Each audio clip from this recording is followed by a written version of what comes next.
What is up guys, welcome back once again. So दोस्तों, आज की कहानी जो एक्सप्लेन करने जा रहे हैं उसका नाम है 12 ईयर ऑफ स्लेव। आपने आज़ादी के काफ़ी किस्से सुने होंगे, पर इस कहानी को देखने के बाद आपको आज़ादी का असली मायने पता चल जाएगा। ये उस समय की बात है जब लोग बाजार में सब्जियां नहीं बल्कि इंसानों को खरीदने जाया करते थे ताकि वो उन्हें अपना गुलाम बना सके और उन्हें सालों साल काम करवा सके, जिसमें आपको बूढ़े, जवान, औरतें, बच्चे, हर तरह के लोग मिलेंगे। पर उन्हीं में से एक इंसान है सोलोमन एजियोफर, जो दिखने में ब्लैक है लेकिन उसका दिल बिल्कुल साफ है। वो औरों की तरह किसी का गुलाम नहीं है, वो अपने परिवार के साथ खुशी खुशी जीता है। सोलोमन एक इज्जतदार म्यूजिशियन है। अब एक दिन हर बार की तरह वो अपने काम के लिए जा रहा होता है और तभी उसे एक दोस्त मिलता है जो उसे दो वाइट लोगों से मिलवाता है जिनके नाम थे ब्राउन और हैमिल्टन। दोनों प्रोफेशन से मैजिशियन होते हैं। वो सोलोमन को बताते हैं कि हम तुम्हें एक काम देना चाहते हैं क्योंकि तुम वायलिन बहुत ही अच्छा बजाते हो। तुम्हें हमारे शो में काम करना होगा जिस दिन हमारी परफॉर्मेंस होगी उस दिन की तुम्हें $250 मिलेंगे। उस दौर में दोस्तों $250 की रकम बहुत ही ज़्यादा होती थी, जिस वजह से सोलोमन उनके ऑफर को हाँ कर देता है। जिसके कुछ दिन बाद हम उन्हें वॉशिंगटन में देखते हैं जहां वो दोनों काम किया करते थे। अब तीनों एक रेस्टोरेंट में बैठकर खाना खा रहे होते हैं जहां सोलोमन काफ़ी ड्रिंक कर लेता है, लेकिन जब उसकी आंख खुलती है तो वो एक अंधेरे कमरे में खुद को जंजीरों से बंधा पाता है। यहाँ से उसकी ज़िंदगी का एक दूसरा किस्सा शुरू होता है। वो ये देख के बहुत ही ज़्यादा दंग रह जाता है कि आखिर वो यहाँ पर कैसे आया। अब धीरे धीरे करके उसे कल रात की सब बातें याद आने लगती है। उसे पता चल जाता है कि उन लोगों ने उसे धोखा दिया था और यहाँ ला के उसे बेच दिया गया है। अब थोड़ी देर बाद उस कमरे में दो लोग आते हैं जिन्हें सोलोमन कहता है कि मैं गुलाम नहीं हूँ, मैं आज़ाद हूँ। लेकिन वो लोग उसकी कहाँ सुनने वाले थे। वो तो उसे उल्टा बेवजह कोड़े मारने लगते हैं। अब सोलोमन दर्द के मारे चिल्लाता है, चीख, लेकिन इस काल कोठरी में ऐसा होना आम बात है। यहाँ हर पल किसी न किसी की चीख सुनाई पड़ती है और उसे अनदेखा कर दिया जाता है। उस जगह पे कुछ और लोग भी होते हैं जिन्होंने सोलोमन की तरह ही लाया गया था, जिनमें एक लेडी भी होती है जिसके 2 बच्चे होते हैं। अब एक रात उन लोगों को छुपा कर एक दूसरी जगह पे ले जाया जा रहा था। सोलोमन अपने साथियों से कहता है कि यहाँ का क्रू बहुत ही कम है, अगर हम चाहें तो उन्हें मारकर यहाँ से भाग सकते हैं और फिर हम आज़ाद हो जाएंगे। वो लोग उसकी बात मान जाते हैं और गोरों का इंतज़ार करने लगते हैं।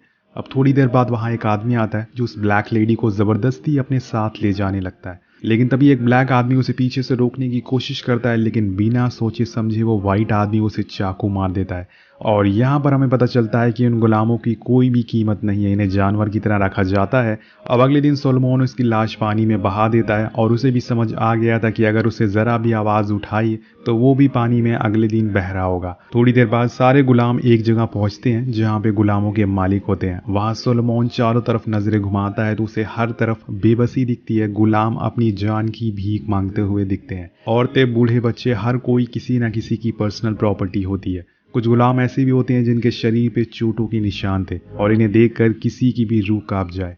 इसके बाद सोलोमन और उसके साथियों को एक जगह बैठाया जाता है और सबका नाम लिया जाता है।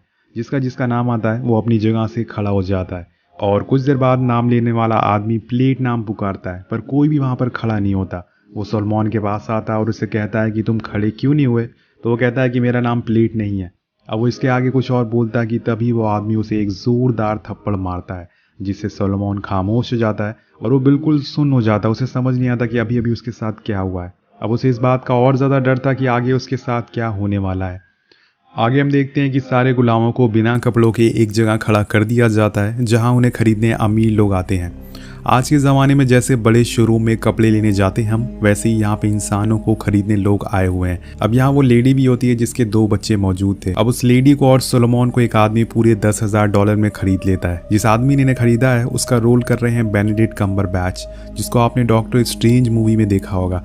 वो औरत उस आदमी से कहती है कि मेरे 2 बच्चे हैं, आप उन्हें भी खरीद लीजिए ताकि हम तीनों एक साथ रह सकें। अब वो अमीर आदमी मान जाता और उसे भी खरीदना चाहता है, लेकिन जो आदमी उसे बेच रहा था वो ऐसा करने से मना कर देता है क्योंकि वो दोनों छोटे बच्चों को हर तरीके से इस्तेमाल करना चाहता था। यहाँ वो लेडी उसे गुहार लगाती है, उसके बच्चों को उसके साथ जाने दो। वो जिंदगी भर उसकी गुलामी करने को तैयार थी, लेकिन यहाँ उसकी सुनने वाला कोई नहीं था। उसकी आंखों के सामने उसके बच्चों को उससे अलग कर दिया जाता है। वो रोती है, चिल्लाती है, लेकिन ये वो समय है जब इंसान की कीमत सिर्फ पैसे से नापी जाती है। अब यहाँ जिस आदमी ने उन्हें खरीदा है उसका नाम होता है फोर्ड। फोर्ड दोस्तों दिल का एक बहुत ही अच्छा इंसान होता है। वो अपने गुलामों पर कोई भी जुल्म नहीं करता। इसके बाद सोलोमन और वो औरत उस आदमी के घर जाती हैं जहाँ उसकी बीवी उसके साथ काफ़ी अच्छा बर्ताव करती है। उसे काफ़ी बुरा लग रहा था कि उसके बच्चों को उससे अलग कर दिया गया है। अब यहाँ सोलोमन को एक नया नाम मिल चुका था, प्लेट। अब उसकी यही नई पहचान थी। अब वहाँ और भी लोग थे जो कि गुलाम थे। वो लोग सोलोमन को बताते हैं कि अगर तुम्हें अपनी जान प्यारी है तो यहाँ किसी को भी मत बताना कि तुम्हें पढ़ना लिखना आता है, नहीं तो ये लोग तुम्हें जान से मार डालेंगे।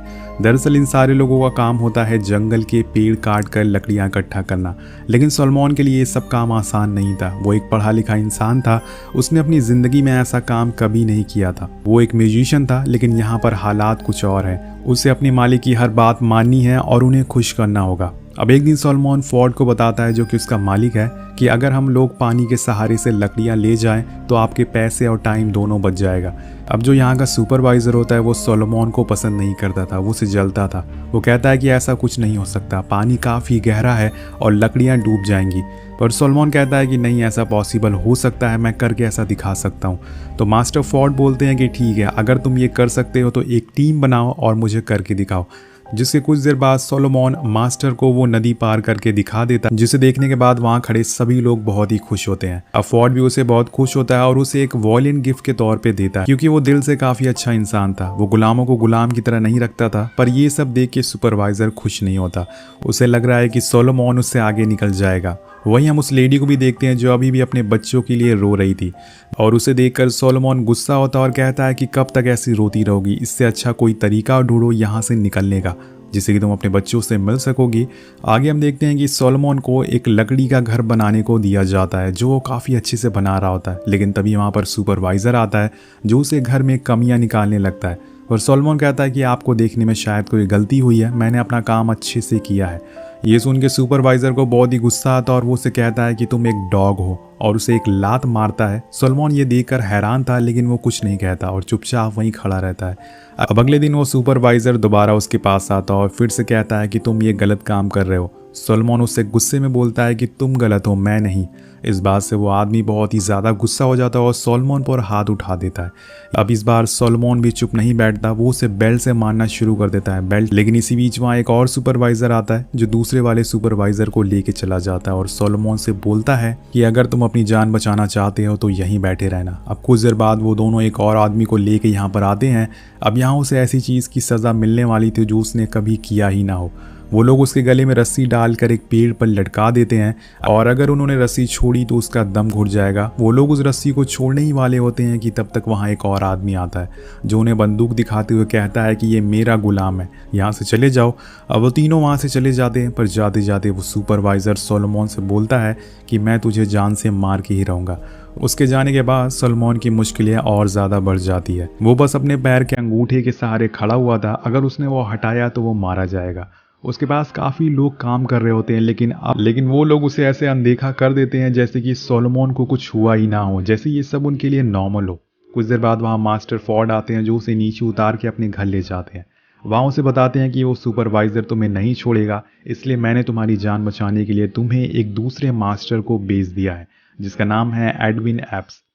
सोलोमन उससे कहता है कि मैं एक आज़ाद इंसान हूँ और आप ये बात जानते हैं, प्लीज़ मुझे यहाँ से बाहर निकालो, मुझे मेरे परिवार के पास भेज दो। लेकिन मास्टर कहता है कि मैं ऐसा नहीं कर सकता, क्योंकि मेरे ऊपर भी बहुत ही कर्जा है, तुम्हारी जान बचाने के अलावा मेरे पास और कोई चारा नहीं है। अब सोलोमन अपनी ज़िंदगी से उब गया था, उसके मन में बस यही था कि वो जिसके पास भी जाए वो उसे घर जाने दे।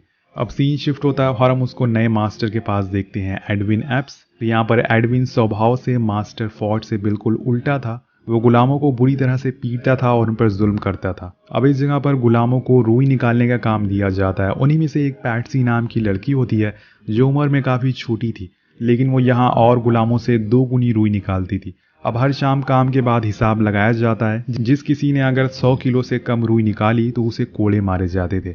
पर आज तक पैट्सी को कभी भी कोड़े नहीं मारे गए, क्योंकि वो अपना काम बहुत ही अच्छे से करती थी।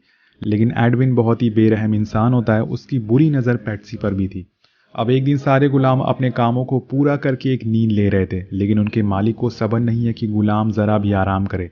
वो अपने आदमियों से क्या कि उन्हें अपने घर आने को कहता है। अब सारे गुलाम आधी अधूरी नींद में उठकर भागते हुए उसके पास आते हैं, और यहाँ आने पर पता चलता है कि उनके मास्टर को नाच कर दिखाना है, क्योंकि उसे मनोरंजन चाहिए था। तो ये सीन देखकर आप उस टाइम के लोगों की मेंटालिटी का पता लगा सकते हैं। अब सारे गुलाम वहाँ पर नाचने लगते हैं और इसी बीच वहाँ मास्टर की वाइफ आ जाती है, जो एक शीशे के जग से पैट्सी के मुंह पर पानी फेंक देती है। वो दर्द के मारे वहीं गिर जाती है। उसने ऐसा इसलिए किया क्योंकि उसे पता था कि उसके पति की बुरी नज़र उस पर है, और वो अपने पति से कहती है कि इसे कहीं और भेज दो। लेकिन वो कहता है कि मैं इसे कहीं नहीं बेचूंगा क्योंकि ये काम बहुत अच्छा करती है। अब एक दिन सोलोमन से मास्टर की वाइफ कुछ सामान लाने को कहती है जिसे लेके वो चला जाता है और आधे रास्ते में वो फैसला करता है कि वो आज भाग जाएगा, अब बस बहुत ही हुआ। और वो करता भी ऐसा ही है, लेकिन थोड़ी दूर जाने पे उसे कुछ गोरे लोग दिखते हैं जो 2 गुलामों को फांसी दे रहे थे।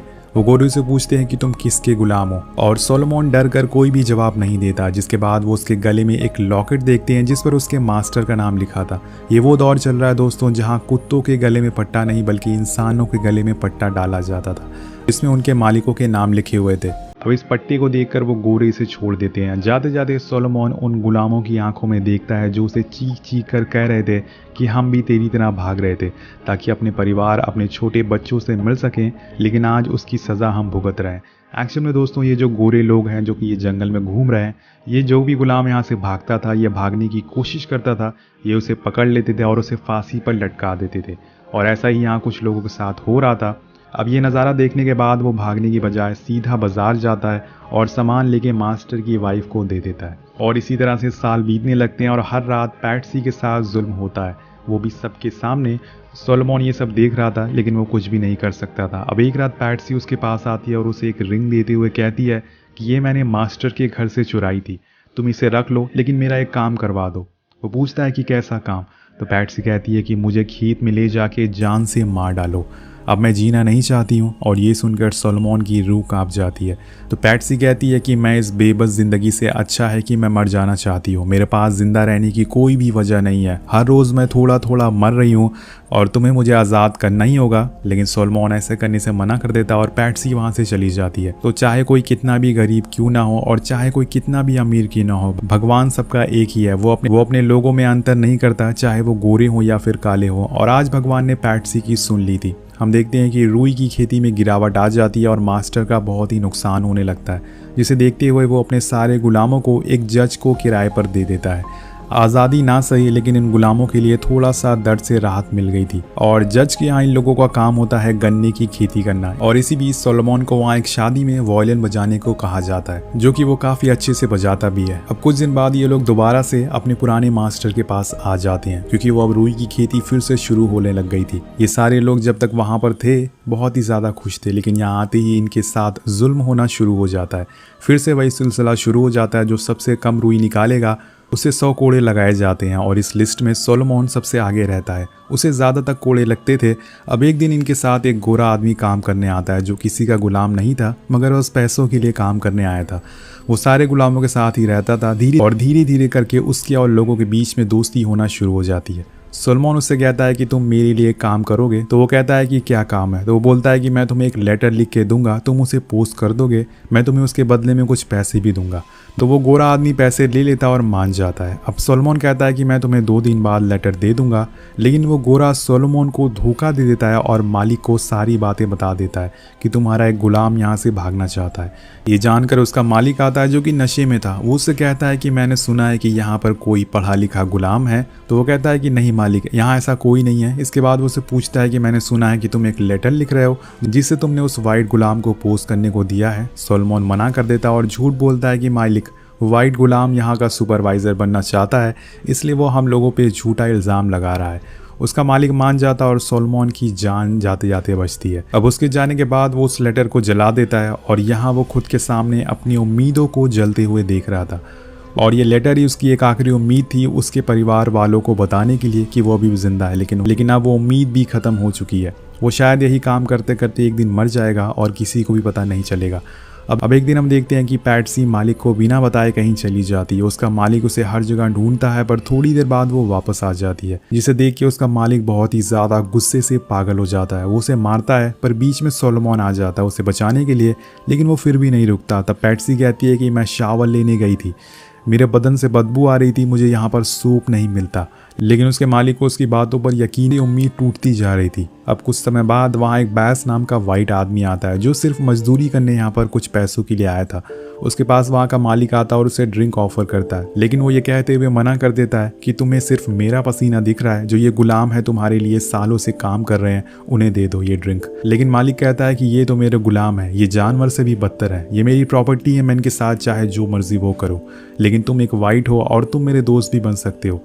दूर काम कर रहा सोलोमन ये सब बातें सुन रहा होता है। वो समझ जाता है कि ये इंसान दिल का अच्छा है। अब यहाँ पर दोस्तों बैस का रोल किया है ब्रैड पिट ने, जो कि एक काफ़ी बेहतरीन एक्टर है। अब एक दिन बैस उसके पास आता है और उससे बोलता है कि तुम शायद मुझसे कुछ बोलना चाहते हो, तुम्हारे दिल में जो भी बात है वो मुझसे बोल दो, मैं और लोगों की तरह नहीं हूँ। सोलोमन को भी यकीन हो जाता है, जिसके बाद वो अपनी पूरी ज़िंदगी उसके सामने ला के रख देता है, जिसे सुन के वो भी समझ जाता है कि असल में एक इंसान किस हद तक गिर सकता है। बैस कहता है कि अगर ये लेटर पोस्ट करने से तुम्हारी ज़िंदगी बदल जाएगी, तुम्हें आज़ादी मिल सकती है, तो मैं ये करने के लिए तैयार हूँ, लेकिन ध्यान रखना कि ये बात किसी को भी पता ना चले। अब कुछ दिन बीत जाते हैं और बैस वहाँ से काम छोड़ देता है और अपने घर चला जाता है। अब एक दिन सोलोमन हर बार की तरह अपने लोगों के साथ काम कर रहा होता है और तभी वहाँ पर टांगे से दो आदमी आते हैं, जिनमें से एक पुलिस वाला होता है और वो आके सबसे पूछता है कि यहाँ पे प्लेट नाम का कोई आदमी है।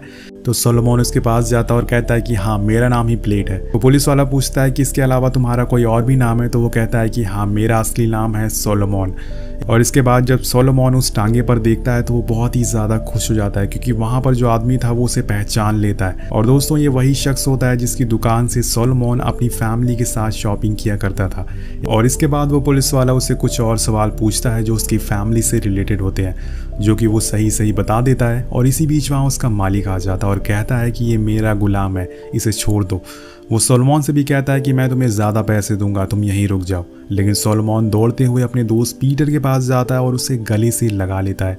इतने सालों बाद उसने किसी अपने को देखा था, लेकिन तभी मालिक वहाँ पर आ जाता है और उसका गला पकड़ लेता है और उसे छोड़ने को कहता है। और पीटर उससे कहता है कि मुझे पता है कि तुम इसे धोखे से यहाँ पर लाए हो, और अगर तुमने इसे नहीं छोड़ा तो मैं तुम्हें कोर्ट में मिलूंगा और तुम्हारी सारी प्रॉपर्टी हड़प ली जाएगी।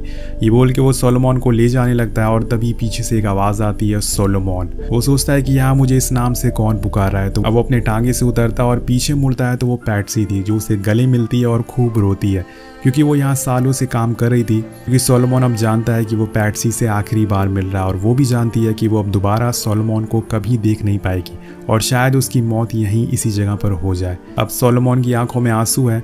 वो कहीं ना कहीं ये चाहता है कि उसके साथ और भी जो लोग हैं वो आज़ाद हो जाएं, लेकिन ऐसा मुमकिन नहीं है, हम सभी जानते हैं। अब सीन शिफ्ट होता और यहाँ सोलोमन पूरे 35 साल बाद अपने परिवार से मिलता है। उसके दोनों बच्चे बड़े हो गए हैं और उनकी शादी भी हो गई है। सोलोमन को अपनी आंखों पर यकीन नहीं हो रहा था कि उसके सामने उसका परिवार खड़ा हुआ है। वो उन्हें देखकर रोने लगता है और उनसे माफ़ी मांगता है कि वो बुरे वक्त में फंस गया था। और उसके बच्चे उसके पास आते हैं और सभी उसे गले लगाकर रोने लगते हैं और कहते हैं कि आपको माफ़ी मांगने की कोई ज़रूरत नहीं है, आपने कुछ भी गलत नहीं किया है। और इसी इमोशनल एंडिंग के साथ ये कहानी ख़त्म हो जाती है। इस पूरी दुनिया में आपको बहुत सारे ऐसे बुरे लोग मिलेंगे जो आपके पैसे, आपके स्किन कलर, आपके पहनावे से आपको नीचा दिखाएंगे, आपको कमज़ोर समझेंगे, लेकिन आपको कुछ बैस जैसे लोग भी मिलेंगे जिनके अंदर अभी भी इंसानियत जिंदा है। अगर बैस ने उसकी मदद ना की होती तो आज सोलोमन अभी भी गुलाम होता। अब आगे चलकर सोलोमन ने अपनी इस कहानी पर एक किताब लिखी जिसका नाम था 12 ईयर ऑफ स्लेव, और उसी पर यह मूवी बनाई गई है।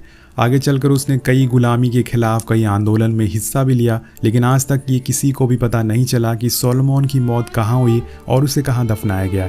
इसी के साथ आगे चलकर 19 जून 1865 में गुलामी के कानून को ख़त्म कर दिया गया था अमेरिका में, जिसके बाद सभी गुलाम आज़ाद हो गए थे। ये कहानी देखकर आपको एक आइडिया हो गया होगा कि जब हिंदुस्तान आज़ाद नहीं हुआ था तो हमारे साथ कैसा बर्ताव किया जाता था। तो कहानी यहीं ख़त्म हो जाती है। आपको ये कहानी कैसी लगी नीचे कमेंट करके ज़रूर बताएगा। मिलते हैं आपसे अगली वीडियो में। Thank you so much watching. Peace out.